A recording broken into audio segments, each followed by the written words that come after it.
Hello, welcome to my channel, Another Bibliophile Reads. My name is Greg, and I am here on Tag Tuesday to do the Eclectic Reader Tag.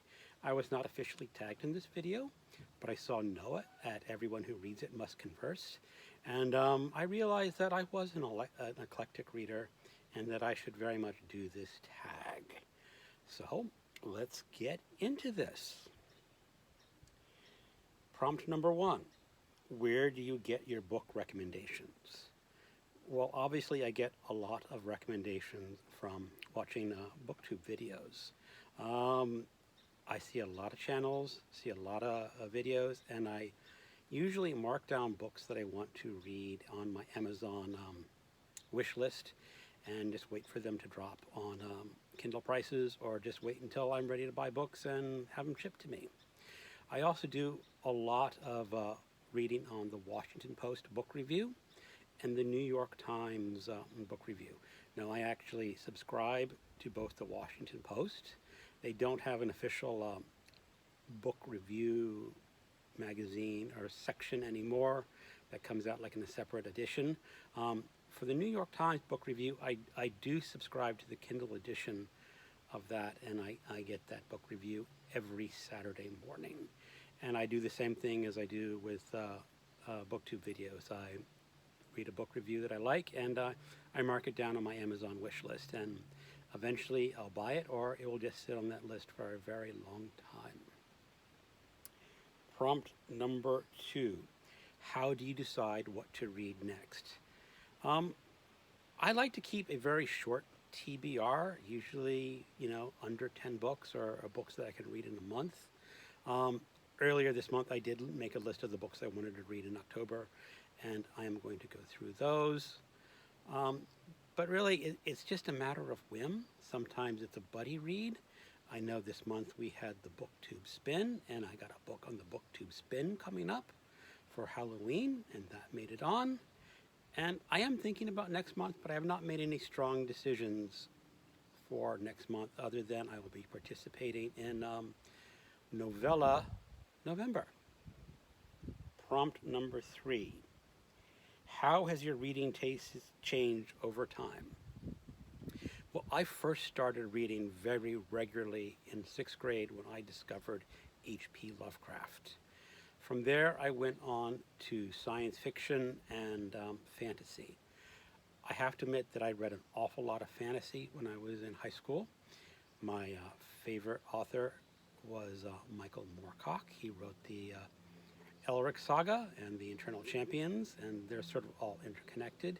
And they were all very short little fantasy books, usually under 200 pages. I know the last book in the Elric Saga was over 200 pages, and I'd say, wow, that's a long book.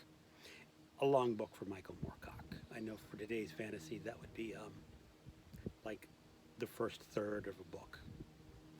And I read like 40 of his books. They weren't all fantasy and science fiction, but I think mostly science fiction and fantasy. But I outgrew him. Sometime after college, I just lost interest. About 5 or 6 years ago, I tried to reread some of the Elric novels, and I got through 2 of them, and the magic wasn't there anymore. I don't know what happened. It just didn't thrill me like it did when I was a kid.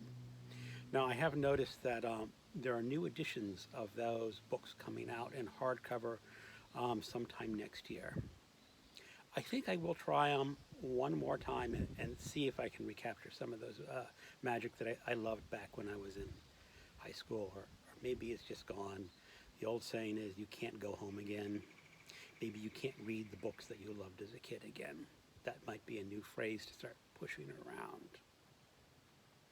And after that, in college, I started very heavily into just literary fiction.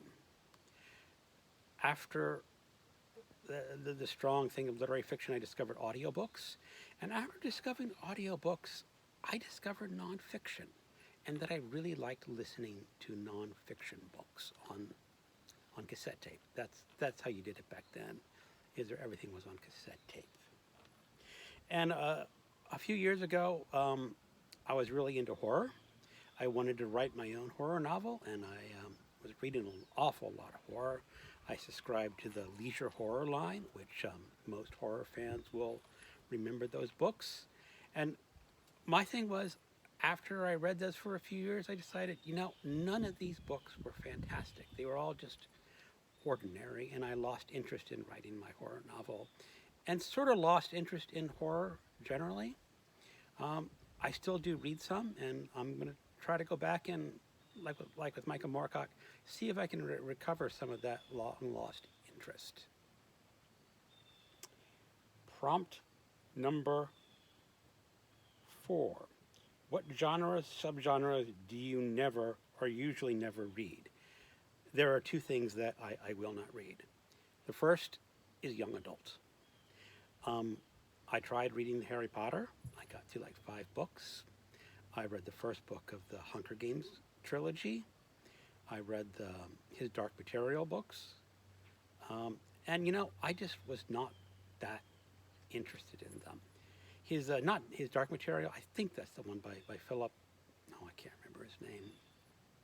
I'm sorry, I can't remember his name right. But those were the best of the bunch. And mostly I got interested in those is because I read a review of the last book about the death of God and the implicit atheism of those books. And that interested me. The religious aspect, I really wanted to get into that. But by the time I got to the 3rd book, I was just tired and was not interested. Harry Potter, sorry, they're kids' books, and I just was not interested. Hunger Games, I thought they were just terrible. The first book was just a terrible, terrible novel. And part of it is that I just don't really relate to young people. It's been a long time since I was young, and I never had kids myself. And part of that is maybe why I'm not interested in young adult. I do remember I worked with a fella who had a teenage daughter, and he loved the Hunger Games because his daughter loved the Hunger Games. And he read those books to get in tune with his daughter, but I didn't have that. So young adult is something that I just basically will never read again. The next one is category romance. When the Kindle was brand new, there was a website for Kindle readers, and I joined this club where members encouraged other members to read outside of their comfort zone. And you're basically drawn selectors at random, and one woman asked, would I read a romance novel? And I said, yeah, I'll try it. And she selected a romance novel for me. And she was a smart woman. She selected what I guess you would call a spicy romance that had lots of sex scenes. And boy, I finished reading the novel, and being a guy, I enjoyed the fairly graphic sex scenes. The story itself was rather plain and mundane, and I just didn't care for it. And I don't think I'd ever read another romance novel again. Prompts 5 through 9. What are 5 specific subgenres you enjoy? Include a recommendation or 2 from each one. Okay, I don't know if this is a subgenre, but I love novels with stream of consciousness. It's the flow of the mind and the words that go in and out, and you can have one subject and it flows into another subject. The most famous one, of course, is probably Benji and Sound of the Fury. I reread that earlier this year, and I just think that is such a fascinating way to write. One of these days, I want to get an edition of The Sound of the Fury, published by the Folio Society, and that's where the first part of that book has different color text depending on which time stream Benji is thinking in. And I want to find that one of these days. It's very expensive. I looked at eBay. It's like $400 or $500. I'm not sure I'd be willing to spend that much money on an edition of The Sound of the Fury. I love books in translation.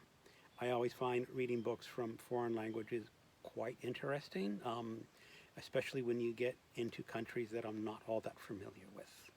One of my projects in life is to read a book from every country there is in this world. And I've got about 80 or 90 done, all the major countries, like most of Europe, except one of those Eastern Bloc countries. And I have to look up which one that is. A lot of Africa I have not read. I've gotten almost all of South America done. And then I have all the micronations, which might be very difficult to find books to read in. But I do want to read that because reading a book set in the Faroe Islands, I think would be fascinating because honestly, it's a country I'm probably never going to physically visit. And the only way I will learn anything about that country is to read a book by an author who's writing a story in that country. I love presidential biographies. And I have to admit, almost all my presidential biographies are on audiobook. I think I started with Thomas Jefferson. He is one of the early ones by Cunningham Noble or Noble Cunningham, Life of Reason, I think it was called. And I just got hooked. And then I read a book on Grant, and I really liked Grant. Now, my favorite books are about Nixon, and I've read 4 or 5 books on Nixon, and he is just a fascinating and deplorable character. I also love the LBJ books by Robert Caro. I listened to the first 2 of those on audio, and then I read the next 2 books on ebook.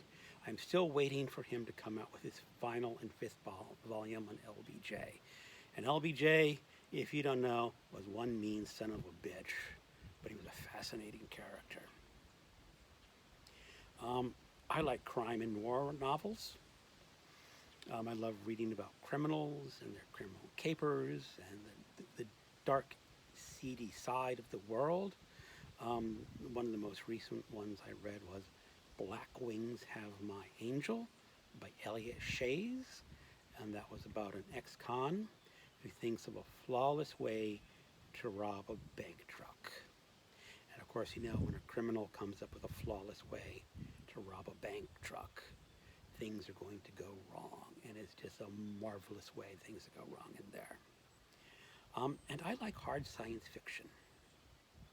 I like science fiction that is at least somewhat rooted in science. The novels of Greg Egan, he is an Australian science fiction author, very much fit the bill. There is a book called Dysphoria, and it's mostly about minds living in computers. And that is how people travel from planet to planet. You have a character that has to travel 747 light years away.